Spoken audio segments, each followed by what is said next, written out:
L'histoire que vous allez entendre va vous faire frissonner, peut-être même vous terrifier. Alors mettez-vous dans l'ambiance, éteignez les lumières et plongez dans le cauchemar. Bonjour. Non, vous n'êtes pas du tout en retard. Je vous en prie, entrez. Dites, je ne vous ai pas déjà vu quelque part? Vous êtes un journaliste connu, je parie. Votre visage m'est vraiment familier. Vous voulez du thé? Ou du café? Ou vous préférez qu'on passe directement à l'interview? Je suis désolé, je ne sais pas comment ça se passe, je n'ai jamais été interviewé. Je me suis tenu à l'écart de la presse après que les enfants aient disparu. Je n'avais pas besoin d'attirer l'attention. Bien. Je suppose que je vais commencer mon histoire en vous resituant le contexte. Le village de Tyrgelwyn est assez calme de nos jours, mais il ne l'était pas tant à l'époque, dans les années 90. Le maire avait reçu une subvention du gouvernement pour la construction d'une nouvelle école qui accueillerait tous les enfants des petites villes et hameaux du coin. J'étais fraîchement diplômé de l'université à l'époque. Je venais juste de finir ma formation d'enseignant. J'étais impatient de commencer mon premier vrai boulot, alors j'étais ravi qu'on m'offre une place à l'école de Tyrgelwyn. J'allais enfin pouvoir faire mes preuves, en faisant quelque chose que j'aimais. Les poupées ont changé tout ça. Ce jour-là, un épais brouillard avait recouvert les montagnes et descendait jusqu'à Galwyn Valley, accompagné d'un léger vent d'hiver. Le bus était déjà arrivé, et les enfants s'étaient mis en rang pour rentrer, grelottant dans leurs anoraks et leurs pullovers. J'ai parcouru la liste des élèves et j'ai noté qu'ils étaient tous présents, à part un garçon âgé de 5 ans, appelé Gavin Lewis.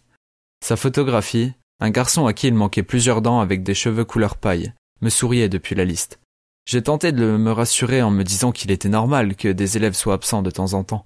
J'ai fait rentrer les enfants dans la classe, et en jetant un dernier coup d'œil plein d'espoir dans la rue teintée de blanc de l'autre côté des grilles, j'ai refermé la porte derrière moi. Mes premières leçons se sont bien passées. Une séance de présentation pour permettre aux enfants de s'intégrer et de se faire des amis dès leur premier jour. Puis je leur ai lu un livre. La chenille qui faisait des trous a eu un énorme succès. Et les enfants sont partis se changer dans les vestiaires pour la gym. Je marchais sans but dans la cour. Il faisait assez froid et j'étais en train de me demander s'il valait mieux que je garde les enfants à l'intérieur ou non. Quand je l'ai entendu. Un faible bruit de cliquetier. Il y a quelqu'un? Ai-je appelé? Pas de réponse. Mais j'ai suivi le son jusqu'à la source, l'entrée principale qui menait à la route la plus empruntée de la ville. Il y avait une petite poupée accrochée aux grilles. Je l'ai fixée pendant un moment. C'était un objet un peu difforme, avec un corps de laine et un visage fait d'une sorte de céramique blanche. Un enchevêtrement de fils jaunes était attaché à sa tête, sa bouche dévoilant un sourire édenté. Le visage du petit Gavin Lewis m'est revenu à l'esprit, et j'ai décroché la chaîne à laquelle la poupée était pendue. Je me suis senti bizarre en la tenant dans mes mains. Elle était plus lourde qu'elle n'aurait dû l'être, et je pouvais sentir des objets durs sous la laine. Je l'ai emmenée avec moi dans la salle de classe vide pour mieux l'examiner. Il y avait une couture derrière qui semblait délibérément mal finie. J'ai tiré, et la poupée est tombée en morceaux dans mes mains. Des os, petits et propres, se sont répandus sous mon bureau avec un fracas qui a fait écho aux bruits de pas qui ont résonné derrière la porte. J'ai à peine eu le temps de retirer ma veste pour la poser sur ce désordre avant que la classe ne se remplisse d'enfants excités, prêts à jouer dehors. Mon cœur battait la chamade et malgré la température hivernale, j'ai remarqué que je transpirais. Qu'est-ce que je venais de trouver? « Les enfants !» ai-je crié. « On va faire du sport à l'intérieur aujourd'hui, d'accord ?» Ils ont accueilli la nouvelle par un concert de grognements déçus, mais il n'y a pas eu d'objection et ils sont partis dans le préau. J'ai demandé à un des autres professeurs de garder un œil sur la classe, puis j'ai couru à la salle des profs. J'ai trouvé le numéro de téléphone des parents de Gavin dans le registre scolaire et j'ai composé le numéro. Pas de réponse. J'ai laissé un message à sa mère en disant que c'était urgent et en lui demandant de me rappeler au plus vite, puis je suis parti en parler à la directrice. Je lui ai montré les os et elle a pâli. « Ce sont des os humains ?» a-t-elle demandé. Je lui ai dit que je n'en savais rien. On a un peu discuté puis on s'est résolu à contacter la police. Le premier officier qui est entré dans la pièce a eu un mouvement de recul. « Seigneur !» a-t-il gémi. Son collègue a pris un des plus gros os dans sa main. « Ce sont des os de poulet », nous a-t-il dit.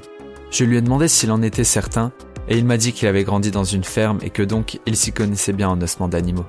« Que fait-on maintenant ?» a demandé la directrice. « Il est clair que c'est une menace, ou au mieux une très mauvaise blague. » Les policiers ont ramassé les restes de la poupée et ont pris quelques renseignements sur Gavin. Ils m'ont assuré qu'ils surveillaient l'école. Ils ont respecté leurs paroles. Une autre voiture de patrouille s'est garée devant les grilles, en plus de l'autre. « Curieusement, le reste de la journée s'est déroulé plutôt normalement. Les enfants avaient remarqué les expressions d'horreur muettes de leur professeur, mais à part une certaine tension dans l'air, tout s'est passé comme prévu. Finalement, la journée s'est terminée et les parents, inconscients des sinistres événements, sont arrivés en masse pour récupérer leurs enfants. Ceux qui restaient ont pris le bus scolaire. On a fait de notre mieux pour s'assurer qu'ils rentreraient tous sans incident. Mais on s'est bien gardé de dire à qui que ce soit ce qu'il s'était passé. Nous ne voulions pas provoquer de panique. Surtout qu'on ne savait pas vraiment de quoi ils retournaient. On m'avait dit que la police m'appellerait dans la matinée pour prendre une déclaration et que je devais rentrer chez moi. Le lendemain matin, j'ai vérifié mon téléphone, mais je n'avais rien reçu de la police. Je n'étais pas vraiment surpris. On était en 1998. Après l'affaire Stephen Lawrence, la réputation de la police au Royaume-Uni était franchement mauvaise. Un tel oubli était tout à fait possible selon moi. J'ai attendu pendant 1 heure, puis je me suis dit que s'ils avaient désespérément besoin de me joindre, ils pourraient contacter l'école. Je suis arrivé un peu plus tard que d'habitude, en même temps que les enfants qui étaient déposés à l'école par leurs parents. Ça, plus la voiture de patrouille qui était maintenant garée sur le côté, m'ont rassuré pendant un temps. Il m'a fallu 15 minutes pour réaliser que le bus avec le reste des enfants n'était pas arrivé. La cour était presque vide par rapport à la veille. J'ai mis les quelques enfants présents sur un travail d'écriture et j'ai téléphoné à la société de bus. Non, il n'avait pas eu de nouvelles du conducteur. Il avait probablement juste été ralenti par la circulation sur le chemin entre les deux villes. Ouais, c'est ça. J'ai soudainement eu envie de vomir. Quelque chose de terrible était arrivé aux enfants. Le poids de la culpabilité m'a alors frappé. J'aurais dû avertir les parents. J'avais besoin d'air. Je suis sorti et, une fois dans la cour, j'ai trébuché. Puis je l'ai entendu, le bruit de cliquetis. Si je devais le comparer à quelque chose, ce serait à une tringle de rideau, se balançant dans le vent. Sans avoir vraiment conscience de ce que je faisais, ma nausée oubliée, je me suis dirigé vers les grilles de l'entrée. Le long de la barrière, bien alignée, étaient accrochées 32 petites poupées. Pas besoin de regarder la liste des élèves, j'ai toujours eu une bonne mémoire des visages. Les enfants qui me souriaient depuis leur bureau la veille étaient à nouveau devant moi, leurs visages figés dans une expression de béatitude. Il y avait quelque chose de différent dans leurs yeux cependant. Peints en détail sur des têtes de céramique, les yeux transmettaient de toutes autres émotions. Peur, douleur et angoisse se lisaient dans leurs expressions. Après ça, tout est un peu flou. Je me rappelle avoir frappé à la vitre de la voiture de police dehors. C'est à ce moment que j'ai vu les poupées à l'intérieur, légèrement plus grandes que celles représentant les enfants, et habillées avec de parfaits petits uniformes de police, aux épaulettes grossières mais brillantes. J'ai claqué la porte de la salle de classe derrière moi, et sans plus me soucier de si les enfants savaient qu'il se passait quelque chose, j'ai commencé à pleurer. Bordel, qu'est-ce que j'avais fait pour mériter ça ? J'ai dû m'évanouir au bout d'un moment parce que je me suis réveillé sur les poufs de la bibliothèque avec un médecin qui prenait mon pouls. J'ai voulu parler, mais ma voix n'était qu'un murmure rauque. L'homme m'a assuré que les enfants étaient rentrés chez eux et que l'école était fermée. Plusieurs voitures de police sont arrivées peu après. Ils ont déroulé un ruban pour délimiter le lieu du crime, et je crois avoir entendu un hélicoptère passer. Je n'étais bien sûr pas en état de me faire interviewer, mais j'ai réussi à me débrouiller pour leur dire tout ce que je savais avant d'être transporté à l'hôpital, car j'étais en état de choc. Pendant qu'ils m'escortaient jusqu'à l'ambulance qui m'attendait, un journaliste a braqué un appareil photo sur mon visage et a essayé de prendre une photo. Un policier l'a poussé sur le côté, et j'ai été enfermé à l'intérieur du véhicule, loin des regards indiscrets. Ça conclut presque mon implication dans cette histoire. J'ai quitté mon job et je ne suis pas sorti de chez moi durant les semaines qui ont suivi l'incident, à une exception près. Il avait plu, mais le brouillard n'avait pas été dispersé pour autant. J'écoutais la chaîne de radio locale quand ils ont commencé à parler d'une supposée avancée importante dans l'affaire des disparitions d'enfants.